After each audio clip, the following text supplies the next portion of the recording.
Good morning વિદ્યાર્થી મિત્રો, નમસ્તે. આપણે આગળ સદીશોની વાત ભણી ગયા અને હવે આ સદીશોના ઉપયોગો જેમાં આપણે કરવાના છીએ એવી સમતલમાં ગતિ હવે ચાલુ થાય છે. એટલે એ સમતલમાં ગતિમાં આપણે પહેલા વાત કરીશું સ્થાન સદિશ, પછી સ્થાનાંતર સદિશ. આ બે ખબર પડે ત્યારે આપણે સરેરાશ વેગની વાત કરીશું અને એ સરેરાશ વેગની ખ્યાલ આવશે પછી આપણે સરેરાશ વેગ પછી તત્કાલીન વેગની વાત કરીશું. આવી ચાર બાબતો હાલ આપણે આમાં ભણીશું. એમાં પહેલી વાત સમતલમાં થતી ગતિમાં પહેલા આ બે મુદ્દાઓ આપણે લઈ લઈએ. સ્થાન સદિશ કોને કહેવાય? તો ખાસ યાદ રાખજો મિત્રો, આ જે આકૃતિ એ જે આપણા સ્થાન સદિશ માટેની છે, તો આકૃતિ એ ની વાત કરીએ તો સમતલમાં થતી ગતિમાં સ્થાન સદિશ, તો આકૃતિમાં xy સમતલમાં બિંદુ P નો ઉગમ બિંદુને અનુલક્ષીને સ્થાન સદિશ કયો છે? તો કે સદિશ r છે. એટલે કે xy સમતલમાં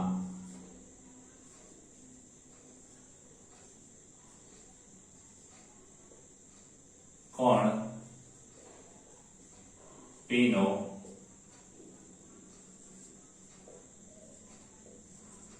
ઉગમ બિંદુ O ને અનુલક્ષીને શબ્દ ના લખો તો સાપેક્ષે લખવાનું.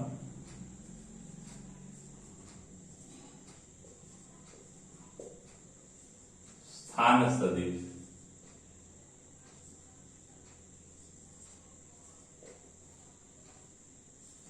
સદિશ r છે અને માટે સદિશ r બરાબર શું થાય? તો કે સદિશ r જેને આપણે OP પણ કહી શકીએ, સદિશ OP બરાબર સદિશ r. આમ પણ લખી શકાય, આવી રીતે પણ આને લખાય. સદિશ r બરાબર શું થાય? તો કે OP સદિશ r નો x ઘટક કેટલો? તો કે આ xi કેરેટ અને આ બાજુનો ઘટક y j કેરેટ. એટલે સમાંતર બાજુ ચતુષ્કોણના નિયમનો ઉપયોગ કરી આપણે સદિશના બે પરસ્પર લંબ ઘટકોમાં વિભાજન કરીએ તો x યામ અને y યામનો સદિશ સરવાળો એટલે xi કેરેટ અને વત્તા y j કેરેટ થશે મિત્રો. તો આ સ્થાન સદિશ બિંદુ P નો સ્થાન સદિશ. અને હવે આપણે વાત કરીએ સ્થાનાંતર સદિશ. સ્થાન સદિશની વ્યાખ્યા આવી છે કે સ્થાનને દર્શાવતા સદિશને ખાસ યાદ રાખજો, સ્થાનને દર્શાવતા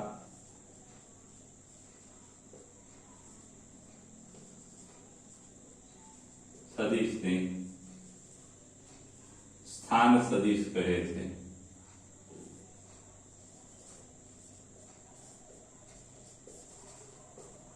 ખાસ યાદ રાખજો. હવે સ્થાનાંતર સદિશ, તો આકૃતિ B માં આપણે સ્થાનાંતર સદિશ, સ્થાનાંતર એટલે સ્થાનમાં થતો ફેરફાર. કોઈ કણ નો ગતિપથ વક્ર અથવા સળંગ રેખાથી દર્શાવેલો છે.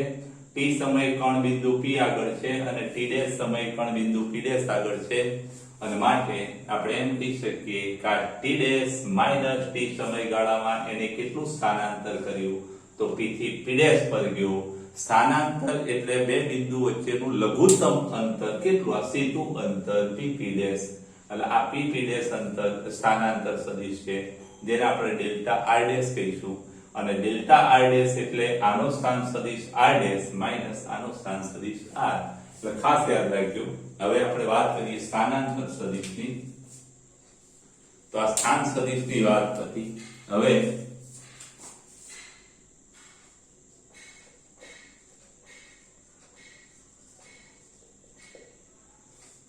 સ્થાનાંતર સદિશ.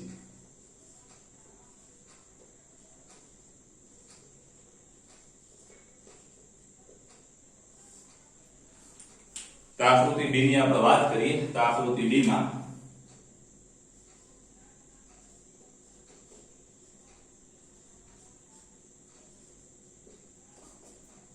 કણનો સળંગ ગતિમાન XY સમતલમાં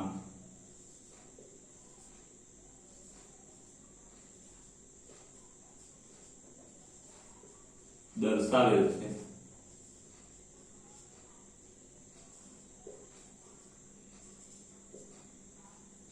ખાસ યાદ રાખજો, આ સળંગ ગતિમાન છે કાળા કલરનું. t સમયે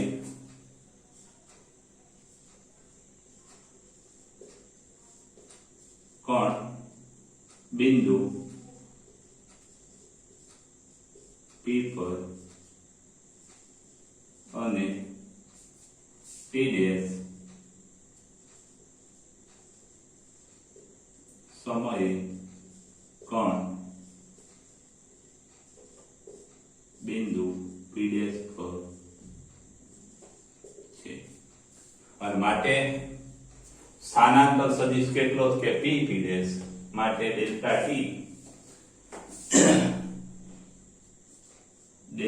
t is equal to t dash minus t સમયગાળામાં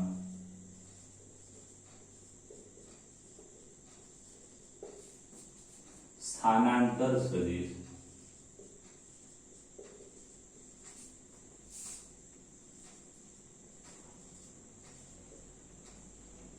ડેલ્ટા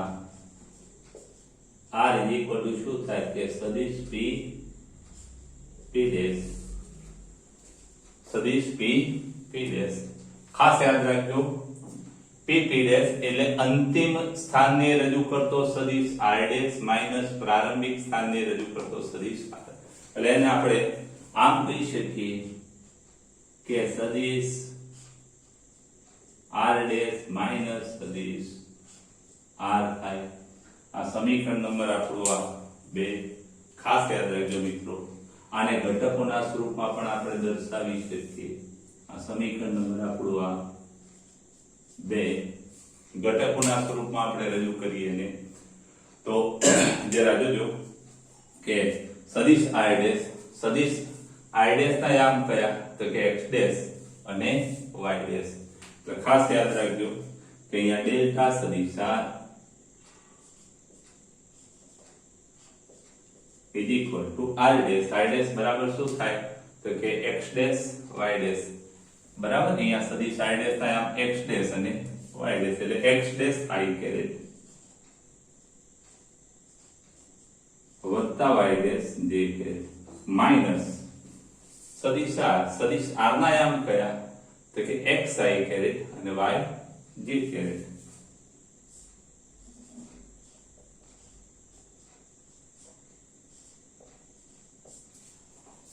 માટે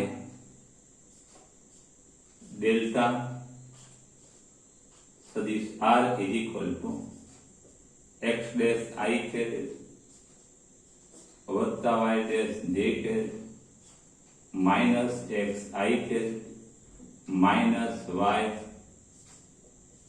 j કેરેટ માટે ડેલ્ટા સદિશ r x dash minus x I caret अनवत्ता y डैश माइनस y અને માટે સ્થાનાંતર સદિશ ડેલ્ટા સદિશ r is equal to શું થાય અને ડેલ્ટા x કહેવાય. ખાસ યાદ રાખજો, delta x અનવત્તા y dash minus y એટલે ડેલ્ટા.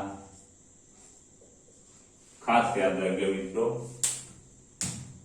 તો આપણો સ્થાનાંતર સદિશ સમીકરણ નંબર આપણું આ 3. ખાસ યાદ રાખજો મિત્રો, સ્થાનાંતર સદિશ એટલે અંતિમ સ્થાન સદિશ માઈનસ પ્રારંભિક સ્થાન સદિશ એટલે સ્થાનાંતર સદિશ. આ ડેલ્ટા આ સદિશ r ડેશ એટલે x ડેશ I કેરેટ વત્તા y ડેશ j કેરેટ અને સદિશ r એટલે x I કેરેટ વત્તા y j કેરેટ. બાદબાકી કરશો એટલે આમાંથી આ I કેરેટ અને આમાંથી આ પાછળ I કેરેટ આમાંથી આ બાદ કરીએ એટલે ડેલ્ટા એક્સ આઈ કેરેટ અને આમાંથી આ બાદ કરીએ એટલે ડેલ્ટા વાય જે કેરેટ. મિત્રો સ્ક્રીનશોટ લઈ લેજો અને સારા અક્ષરે ઉતારજો. આ બહુ અગત્યની બાબતો છે ફિઝિક્સ માટે.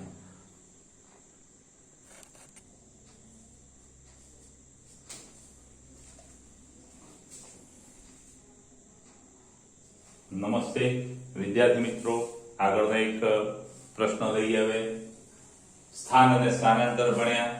હવે સમતલમાં થતી ગતિ માટે સરેરાશ વેગ અને તત્કાલીન વેગ. તો સરેરાશ વેગ કોને કહેવાય?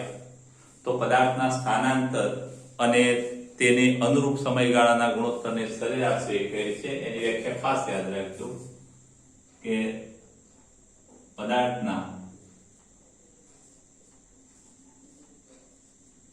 સ્થાનાંતર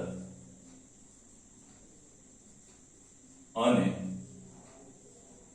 તેને અનુરૂપ સમયગાળાના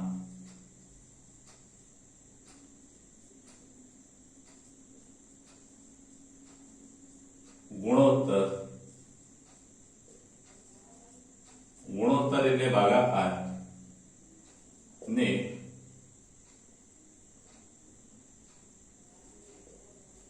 સરેરાશ વેગ કહે છે.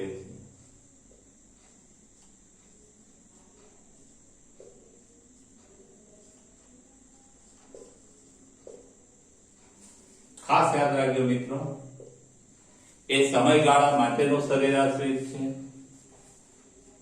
તો આકૃતિની આપણે વાત કરીએ તો આકૃતિ 1 માં પદાર્થ ડેલ્ટા ટી સમયગાળામાં ડેલ્ટા આર જેટલું સ્થાનાંતર કરે છે અને ડેલ્ટા ટી સમયગાળામાં ડેલ્ટા આર જેટલું સ્થાનાંતર કરે. તો આપણે આકૃતિ 1 ની વાત કરીએ. આકૃતિ 1 માં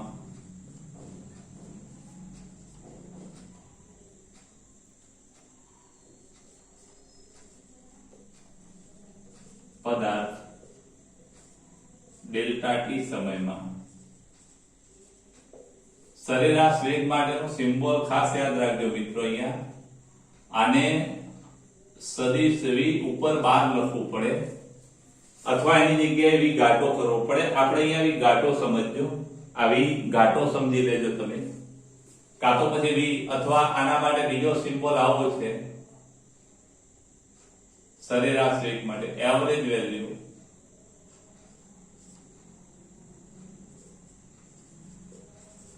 ખાસ યાદ રાખજો. સરેરાશ દર્શાવવા માટે આવા બે સિમ્બોલ છે. એક ઉપર 12 નું ચિહ્ન કરો કાં તો પછી એવરેજ વેલ્યુ નું ચિહ્ન. હવે થશે શું કે તમે સદિશ સરેરાશ વેગ સદિશ દર્શાવવા માટે ઉપર બે લીટા મારશો, એક તીરનું અને બીજું. ચોપડીમાં તમારે આની જગ્યાએ તે લખ્યું છે આમ ઘાટો વી બાર.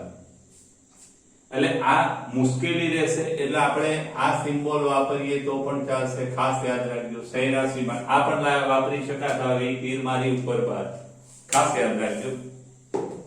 તો અહીંયા આ બેમાંથી કોઈ પણ સિમ્બોલ. હવે આકૃતિ 1 માં પદાર્થ ડેલ્ટા ટી સમયમાં ડેલ્ટા સદિશ આર સ્થાનાંતર કરે છે.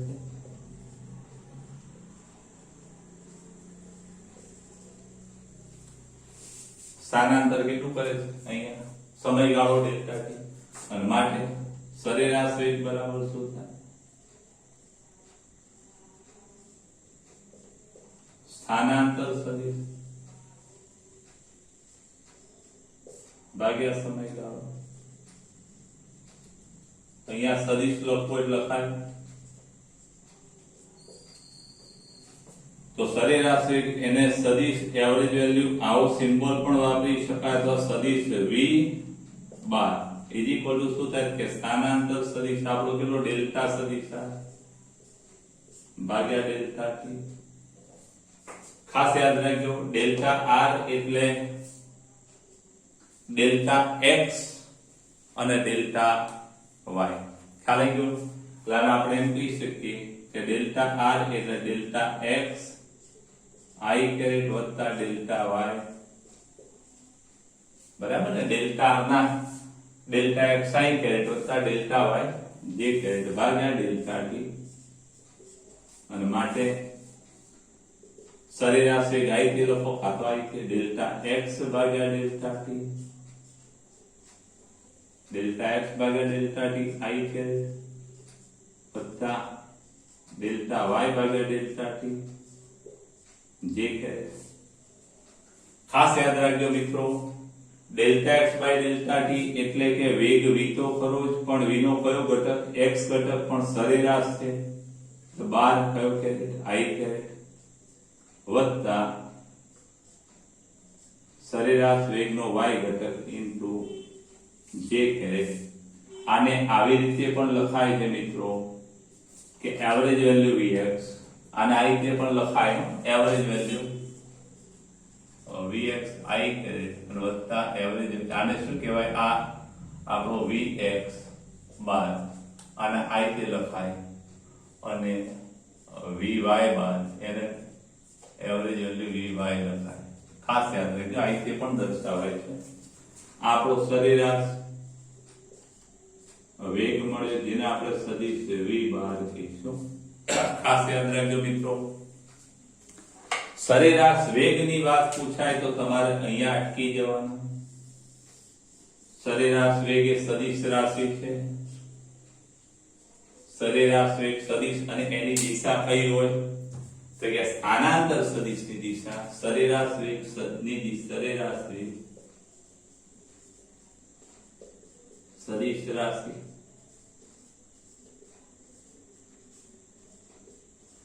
દિશા કઈ એની તો કે તેની દિશા સ્થાનાંતર સદિશ ડેલ્ટા સદિશ r ની દિશામાં. ખાસ યાદ રાખજો.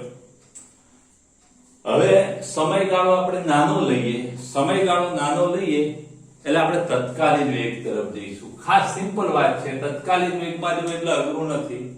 સમીકરણ આને આપણે કહીએ આ,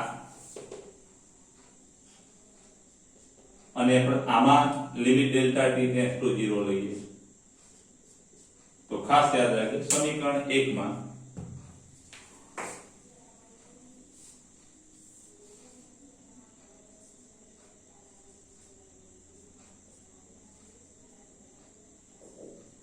સમયગાળો limit delta t tends to 0 લેતા, એટલે સમયગાળો નાનો લઈએ એટલે ડેલ્ટા r પણ ખૂબ નાનો થશે લેતા તત્કાલીન વેગ મળે. અને માટે સદિશ v બરાબર શું થાય? Limit delta t tends to 0, limit delta t tends to 0 delta r by delta t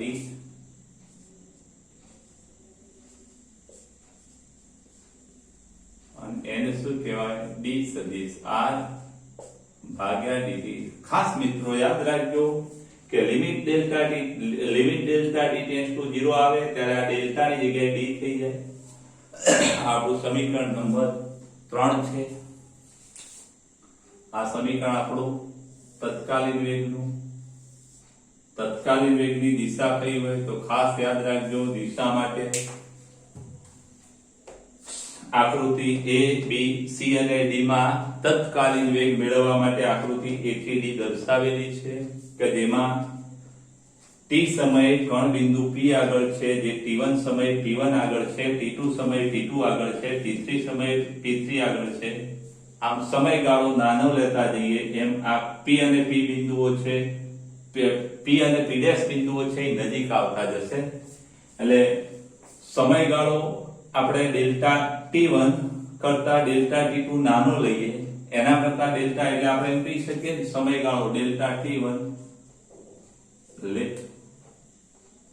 કરતા ડેલ્ટા t2 નાનો લેતા જઈએ. આના સમયગાળા કરતા આ નાનો લઈએ, એના કરતા આ સમયગાળો નાનો લઈએ તો સ્થાનાંતર સદિશ છે કેવા થશે? લેતા સ્થાનાંતર સદિશ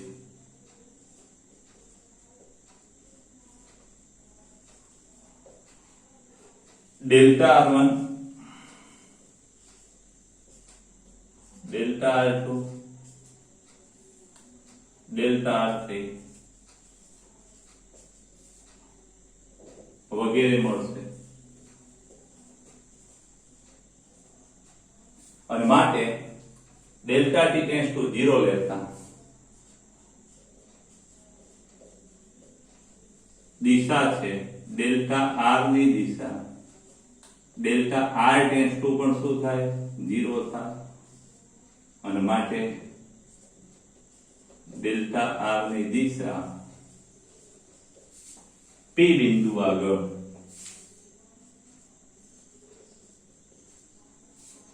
ગતિમાર્ગની સ્પર્શકની દિશામાં મળે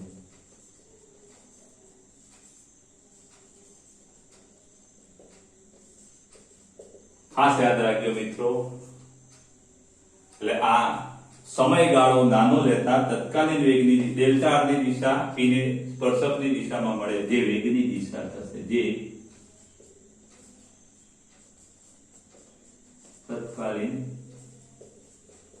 વેગની દિશા થાય આ બધામાં તમારે ખાલી એટલું જ યાદ રાખવાનું ખાસ યાદ રાખજો મિત્રો અહીંથી અહીં સુધીની જે વાત છે એમાં આ બધી વાતનો સાર તમારે ખાલી એટલો જ યાદ રાખવાનો કે તત્કાલીન વેગની દિશા કણના ગતિ માર્ગની સ્પર્શકની દિશામાં હોય આટલી જ વાત ખાસ મહત્વની યાદ રાખજો મિત્રો આ બધી વાત તમે યાદ નહીં રાખો તો ચાલશે પણ આના આધારે દિશા ખાસ યાદ રાખજો કે આની દિશા તત્કાલીન વેગની દિશા કઈ હોય તો કણ બિંદુ P આગળ કણના ગતિ માર્ગને દોરેલા સ્પર્શકની દિશામાં હોય એટલે ખાસ યાદ રાખજો મિત્રો વર્તુળમાં ગતિ કરતો હોય ને પદાર્થ તો એનો વેગ સ્પર્શકની દિશામાં હોય સ્પર્શક એ ત્રિજ્યા પાછો લંબ હોય અહીંયા ખાસ યાદ રાખજો P બિંદુ આગળ અહીંયા જો વેગ સદિશ તમે દોરો તો આવો થશે P' આગળ આવો થશે એટલે વેગ સદિશ છે એ તે બિંદુ આગળ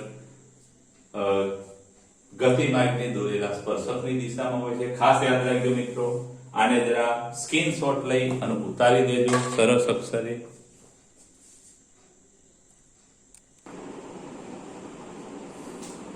હવે છેલ્લો મુદ્દો આપણો વેગમાં સમતલમાં થતી ગતિ માટે વેગના ઘટકો સમજાવો તો આપણે એવું ભણી ગયા કે તત્કાલીન વેગ v જેને આપણે કહીએ છીએ d સદિશ r ભાગ્યા dt અને એના આપણે આમ કહીએ કે limit delta t tends to 0 delta સદિશ r ભાગ્યા ડેલ્ટા t અને માટે સદિશ v બરાબર શું થાય કે limit delta t tends to 0 delta t delta r ના બે ઘટક ડેલ્ટા x i કે વત્તા ડેલ્ટા y કારણ આપણે અહીં લખી શકીએ કે આ ડેલ્ટા r છે એ શું છે તેનો એક x ઘટક છે જેને આપણે ડેલ્ટા x કહીએ છીએ i કેરેટ x અક્ષની દિશા છે અને બીજો ઘટક ડેલ્ટા y છે y અક્ષની દિશા z કેરેટ છે અને માટે તત્કાલીન વેગ v limit delta t tends to 0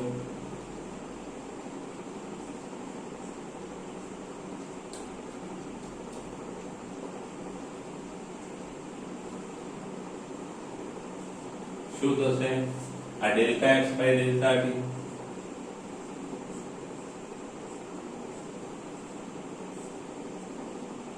delta y ભાગ્યા ડેલ્ટા t ખાસ યાદ રાખજો મિત્રો માટે સદિશ v બરાબર આ limit delta t tends to 0 આને પણ લાગે અને આને પણ લાગે કૌંસ છોડતા limit delta t tends to 0 delta x ભાગ્યા ડેલ્ટા t I કેરેટ વત્તા limit delta t tends to 0 delta y ભાગ્યા ડેલ્ટા t j કેરેટ અને માટે limit delta t tends to 0 delta x by delta t અને dx by dt કહેવાય. ખાસ યાદ રાખજો. અને આને શું કહેવાય? તો limit delta t tends to 0 delta y by delta t એને આપણે dy બાય dt કહીએ.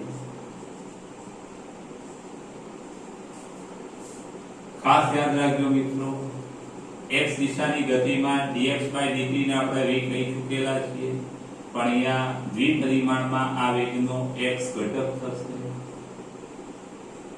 અને આ dy બાય dt એ વેગનો y ઘટક થશે મિત્રો. ખાસ યાદ રાખજો, આ વેગના ઘટકો છે. આ સમીકરણ નંબર આપણું આ કોઈને કીધું નથી, આ એક. હવે ખાસ યાદ રાખજો મિત્રો કે આ vx બાય dt શું છે? તો કે dx બાય dt એટલે કે vx બરાબર શું થાય? dx ભાગ્યા dt વેગનો x ઘટક અને dy બાય dt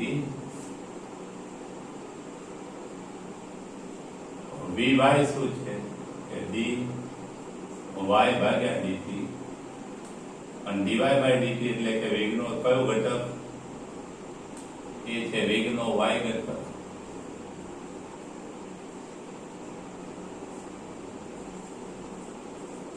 આને x ઘટકને x દિશાનો ઘટક પણ કહેવાય, y ઘટકને y દિશાનો ઘટક પણ કહેવાય.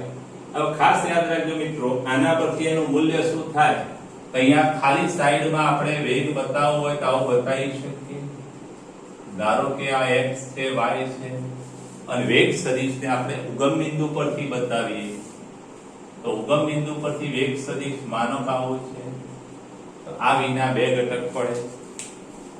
ખાસ યાદ રાખજો, આ વેગ v એના બે ઘટક પડે. એક x દિશાનો ઘટક જેને આપણે કહીએ vx I કરે અને બીજો y દિશાનો ઘટક જેને આપણે શું કહીશું vy j કરે. આ x અક્ષ સાથે v સદિશે બનાવેલો ખૂણો થીટા હોય તો આપણે એવું કહી શકીએ v નું મૂલ્ય શું થાય? મૂલ્ય એટલે બીજું કઈ નહીં મિત્રો કે ઘટકોના વર્ગોના સરવાળાનું વર્ગમૂળ. એટલે v નું મૂલ્ય શું થાય? તો કે સમીકરણ 1 પરથી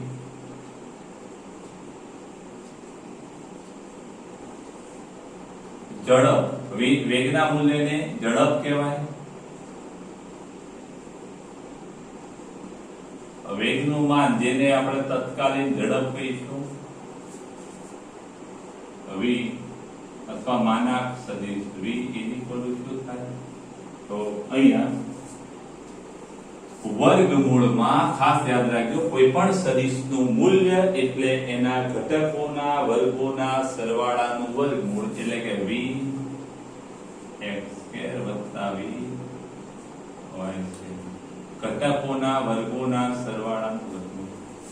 ખાસ યાદ રાખજો, આ વાત છે વેગનું મૂલ્ય મેળવવાની અને એના પછી એની દિશાની આપણે વાત કરીએ. આ સમીકરણ નંબર 2 દિશા તો x અક્ષ સાથે બનાવેલા ખૂણાની દિશા થઈ તો કે tan θ. હવે વાત આવે છે વેગની દિશા. તો ખાસ યાદ રાખજો, tan θ બરાબર y ઘટક ભાગ્યા x ઘટક અને માટે θ tan θ બરાબર સામેની બાજુ કેટલી? સામેની બાજુ કેટલી છે? vy આ થાય ને, આ vy છે તો આ vy મિત્રો અને આવી x સામે અને માટે θ અને આવી રીતે પણ દર્શાવાય છે tan ઇન્વર્સ vy ભાગ્યા vx. મિત્રો આ ઘટકોના સ્વરૂપમાં તમને એમ પૂછાય કે વેગ સમજાવો તો તમારે આ સમીકરણ મેળવવું પડે, એનું મૂલ્ય પણ મેળવવું પડે, એની દિશા પણ. મિત્રો આનો સ્ક્રીનશોટ લઈ અને સારા અક્ષરે તમે ઉતારી દેજો. કોઈ મુશ્કેલી હોય તો ફોન કરજો અને ઉતારી અને સ્ક્રીનશોટ લઈ મારા નંબર પર સેન્ડ કરજો બંને લેક્ચર.